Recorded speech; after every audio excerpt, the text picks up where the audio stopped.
Good morning. I am Herman Godwin, class of 1959, and based on what I heard during the last panel discussion, I'm in the advanced stages of the third stage. Definitely the curve is doing that. I thought I'd start out by talking about some of the personal experiences I had coming through as a Morehead candidate. Jim Exum did a wonderful job yesterday morning, but I felt that possibly a minute or two of discussion about what it was like for an Eastern North Carolina guy to get to come to Chapel Hill might be meaningful. Certainly it'll be meaningful to me. It was a much less complex process when I came along in the third class. At that time, there were people from the public high schools of North Carolina, and there were a limited number of selected private schools. It was, as I say, extraordinarily simple at the local level. You were nominated by your high school. You participated in a county selection process, and I remember our interviews and selections were conducted on a Sunday afternoon in the local Methodist church where I grew up. The next phase was going to the district, and my district was Raleigh, and therein lies a bit of a story. I got up very compulsively early on the morning of my interview, got myself as dressed as I possibly could, and headed for Raleigh, which was about an hour's drive away. I got up to the little town of Anger, just north of where I lived, and lo and behold, guess who had a flat tire?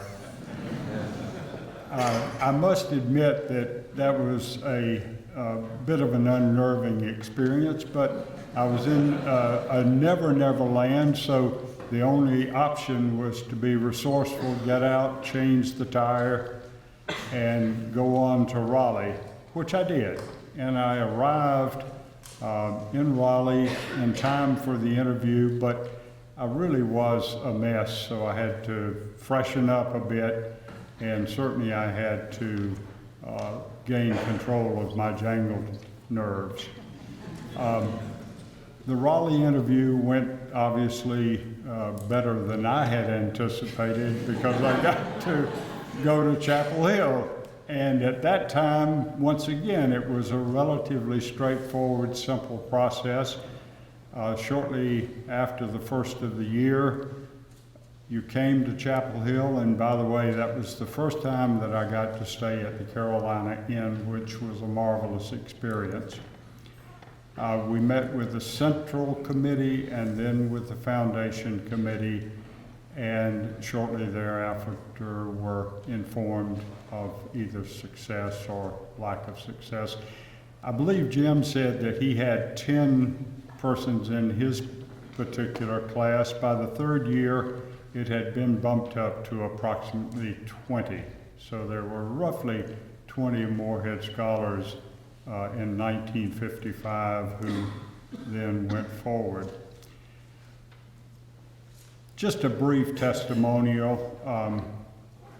I don't think there's any single external event that's happened in my life that has had more positive impact on what I've done and to some extent who I am than the Morehead Scholarship. I'm eternally grateful for having been chosen a Morehead Scholar. I think that a good portion of the time during my life I have felt a sense of obligation to give back, and that began with the Morehead program. Having said those things, let me go into some more prepared and structured remarks They are not rocket science by any means, and there will be some in the audience who will probably disagree with this approach, but I nevertheless feel very strongly about what I'm going to say. It has now been precisely 60 years since I first arrived as a freshman in Chapel Hill. 4 years later, in 1959, the journey on a career in medicine began. My chosen path in hematology and oncology has allowed me to be involved in clinical care of patients, and that's where the good feelings come from, teaching, basic and clinical research, and medical administration. During my brief remarks, it is my intention to reflect on what is, I believe, the fundamental challenge for the medical profession: the delivery of compassionate, safe, high-quality patient care. First, let me say, and I really mean this sincerely, I would not change any of the more significant decisions I've made along this journey. It was interesting to hear the panel today having to deal with the concept of feeling unfulfilled, getting rid of a certain amount of a career, and then going on to a different calling. And fortunately for me, I found the right thing for me and my personality type. Michael Thompson was talking, I believe, about personality type in making your choices. I found the right thing for me and my personality type the first time. So I'm very, very grateful for that.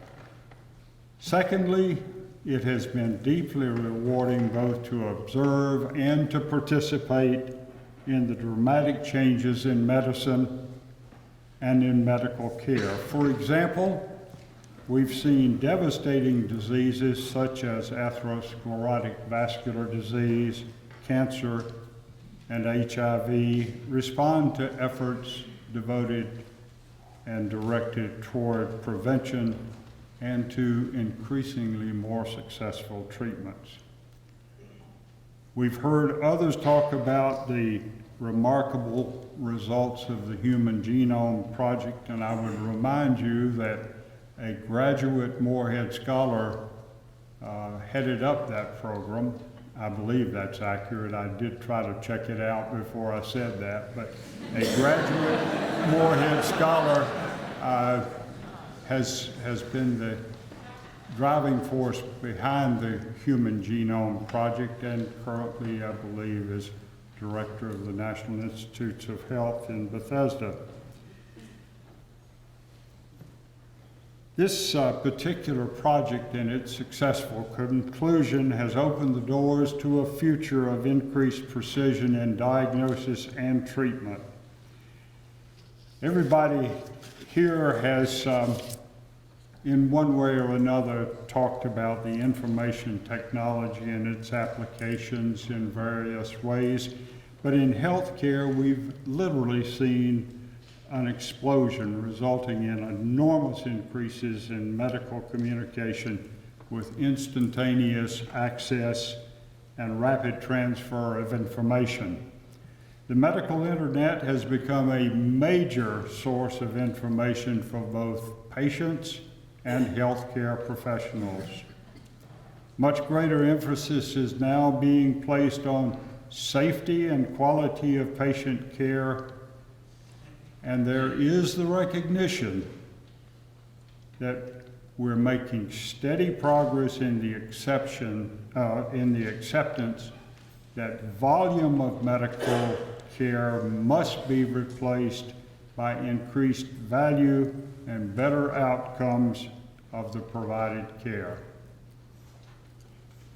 However, and here's the but to this argument, accompanying all the advances and triumphs, the cost of providing medical care has risen to an unsustainable level. Currently, the cost of health care in the U.S. has reached 17 to 18% of GDP, and we just can't maintain that, or for that matter, become even more expensive. Furthermore, and here's my plea, in the process, medicine has become a business. I remember well that my mentor in Boston, Dr. William B. Castle, wrote to a colleague in Cleveland, "I am glad I was in medicine before it became a business." In this new medical business model, patients have become consumers while doctors are providers. And I'll remind you that the word patient is derived from a word which means to suffer. Doctor is derived from a word which means to teach.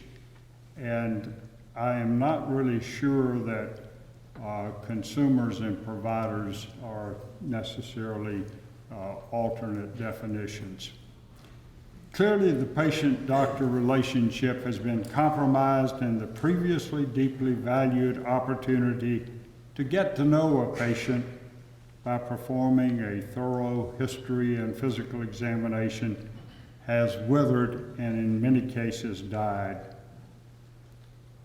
The point of my remarks is to strongly encourage a return to patient-centered care. And I think we're trying desperately to do that.